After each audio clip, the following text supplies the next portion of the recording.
بسم الله الرحمن الرحيم. أهلا بكم أعزائي المستمعين في حلقة جديدة من برنامج أسرار الملاعب.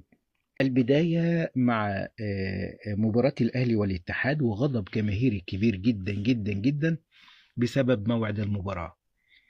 أنا بصراحة حاولت إن أنا أتواصل مع أحد من اتحاد الكرة قال إن تنظيمات ليس لنا علاقة، احنا ملناش أي علاقة بتنظيم أو بموعد المباراة، اللي ليه علاقة هو الرابطة والمسؤول عن الرابطة والكابتن طه عزت.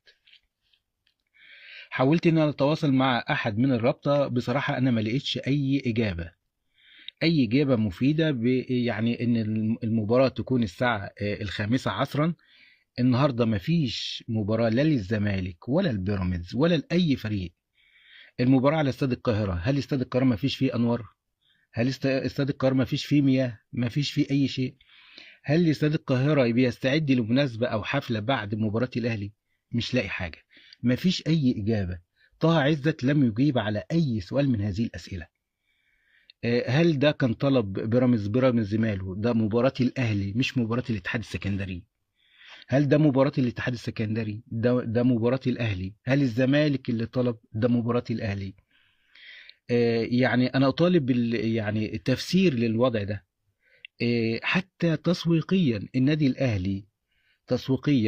الأهلي لما يكون مع جماهيره بيكون في يعني الساعة 8 بيكون الناس خلصت شغلها واللي رجع من الشغل وبيتفرج على المباراة.